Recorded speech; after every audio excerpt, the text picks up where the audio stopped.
So since the recent launch of the new Titleist lineup, GT2 has been performing fantastic in our fitting sessions.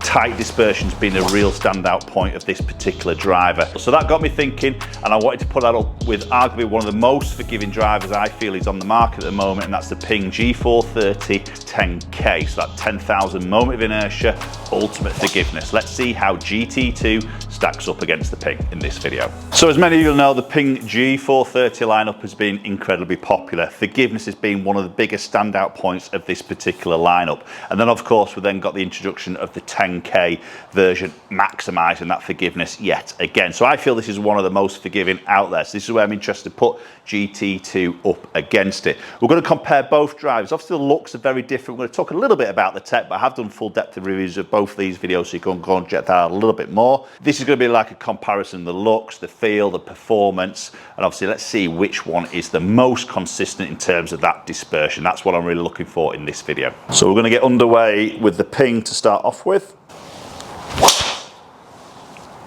Yeah, and there's a very, obviously, as we know, that Ping-like sound. It's got its distinctive sound. Some people like it, some people don't. It's on probably that higher pitched sort of area. But that was a lovely shot to kick things off with there. So decent club speed, around that 112, 165 ball, 276 carry. So I've got these specs exactly the same, both 9-degree heads. I've got them both fitted with a Ventus TR Blue 6X, both cut at the same length and both got the exact same Golf Pride MCC +4 grips on. And to mix it up, I'm going to hit 3 shots and then switch over and keep alternating it so I'm not getting too much of a run with the same golf club. Try and keep this test as equal as we can. Okay, I fell a little bit toey, just pushed a touch.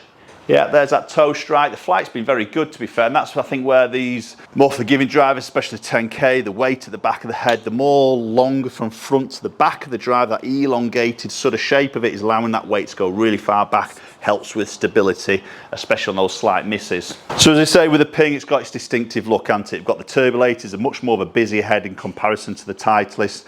We've got that sort of carbon fly wrap crown on there, again saving weight, redistributing that. We've got the forged face, tungsten weight at the back, again helping with that forgiveness.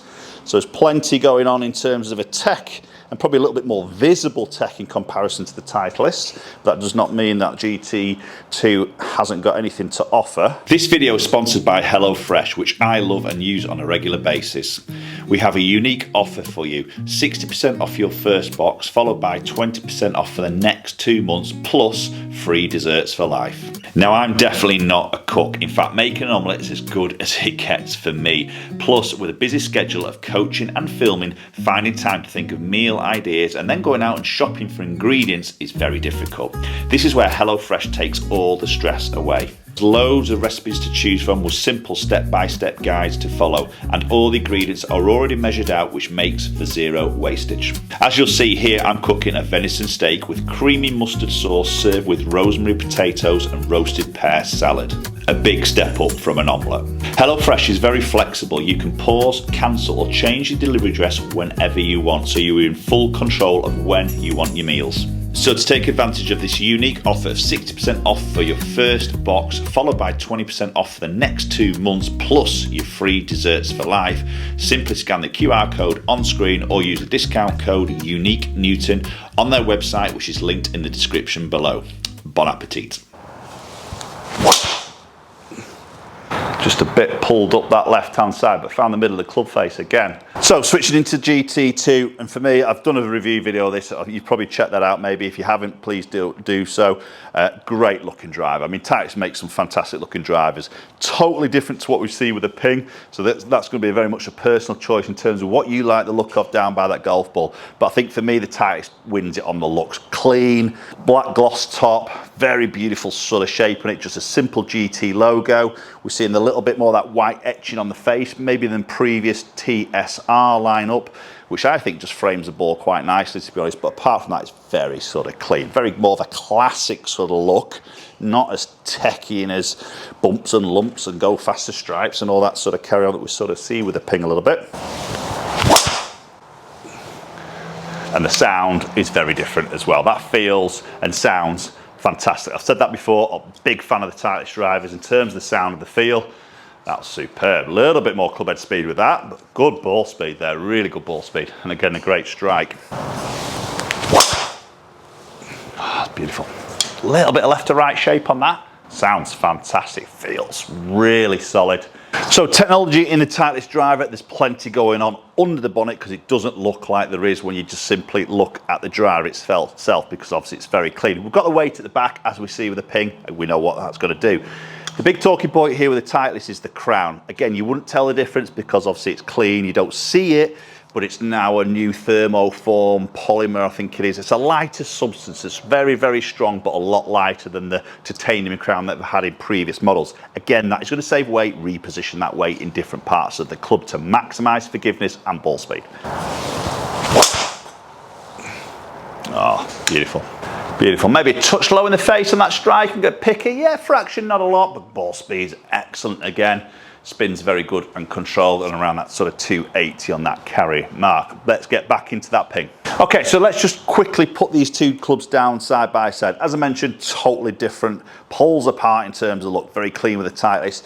And just in terms of the head size, the Ping looks to be a lot bigger in its footprint down by that golf ball. Looks to me to be, well, it is a lot longer from that front of the face to the back edge of the driver, so stretched out a lot more. Now, both these drivers are 460cc, but obviously can be shaped in different ways, and the Ping just drawn out a bit more at the back of the golf club there. Probably where it's going to help to reach that 10k max in terms of that forgiveness, which the GT2 doesn't reach that, but it is obviously still a very forgiving driver. Okay, wasn't flush that.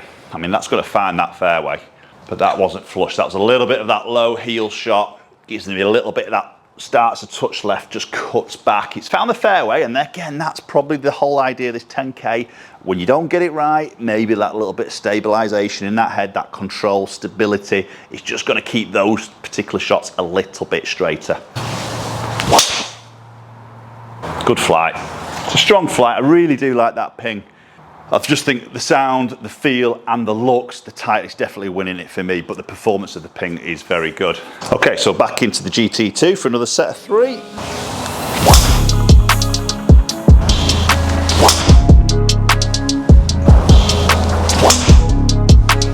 That's nice.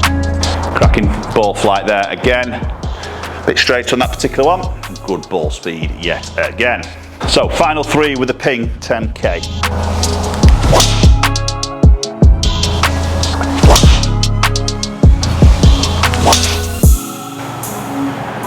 And then the final 3 with the GT2.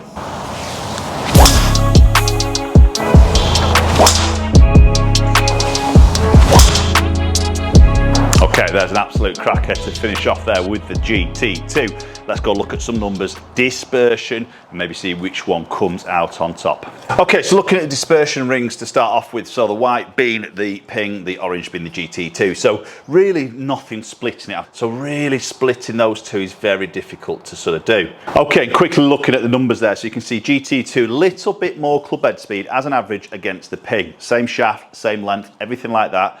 But we've just got a tiny bit more. Now, Titleist have done a little bit of work on aerodynamics. They have said that, and I feel like that might be just giving that slight edge. I didn't really feel like I got it any quicker, but obviously the numbers are telling me that I've just edged a little bit.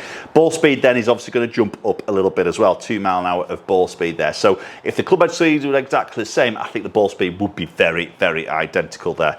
Launch pretty much the same, spin pretty much the same.